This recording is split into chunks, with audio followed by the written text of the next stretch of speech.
Lesson 3.3 is special right triangles. We've done this in Algebra 2. We've done it in geometry.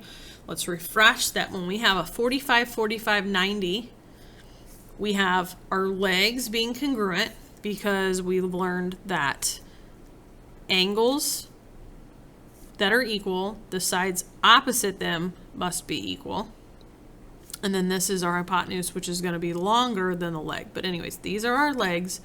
To get from the leg to the hypotenuse is going to be the leg times the square root of 2.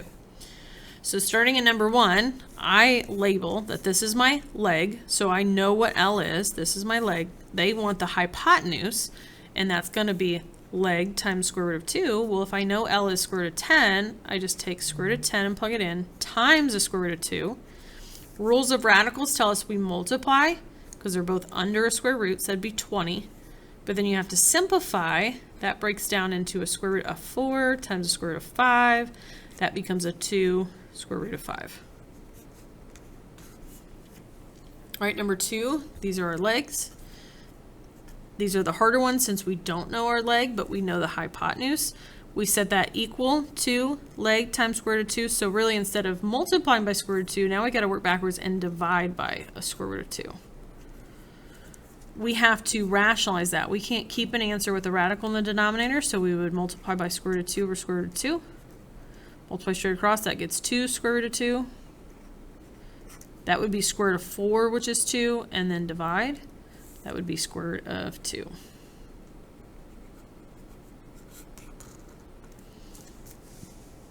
Then we go to the 30, 60, 90s.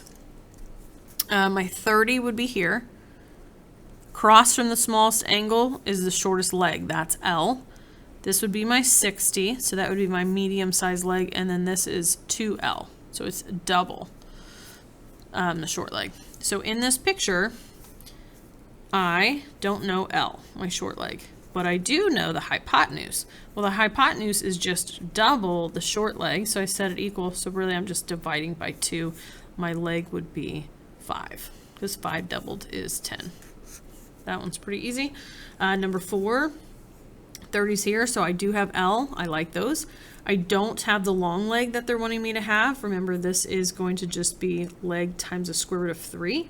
And I know L is 4, so it's just 4 square roots of 3. No simplifying. Number 5, this is L that I don't have. This is my hypotenuse, because across from the 90, that's equal to 2L. So I need to divide by 2. Bad thing is square root of 8 needs to be simplified because square root of 8 has a square root of 4 times the square root of 2. So it'd be 2 square roots of 2. Over 2, your 2's cancel. So my short leg must have been square root of 2.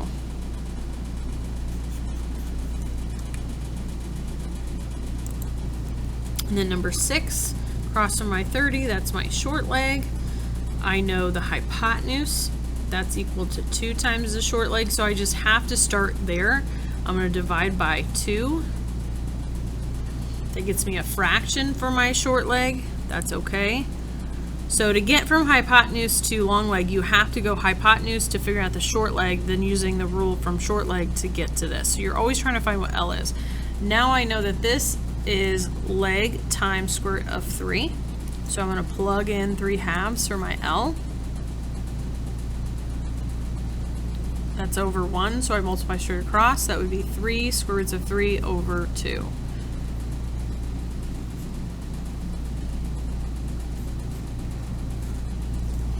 Nothing to simplify. Okay, the only other thing you can see is some triangles put together. Number 7 has a square, so you should know that a square has all right angles. So that cuts a right angle in half. This is a 45, 45, 90. So this is my legs. So L is this. Remember that in a 45, 45, 90, this is leg times square root of 2.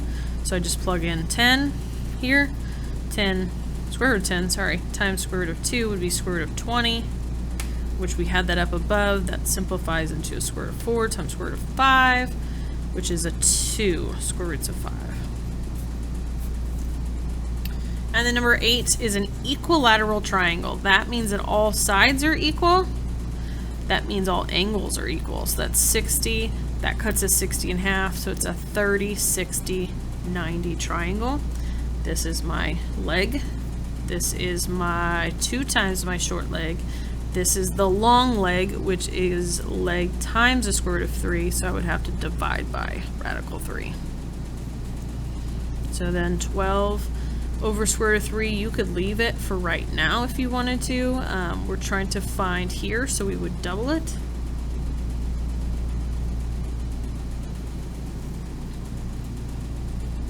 So because L is 12 over square root of 3, I'm going to do 2 times 12 over square root of 3, which is 24 over square root of 3, but I have to rationalize.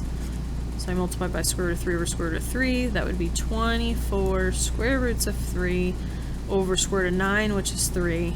24 divides by 3 to make 8. So 8 radical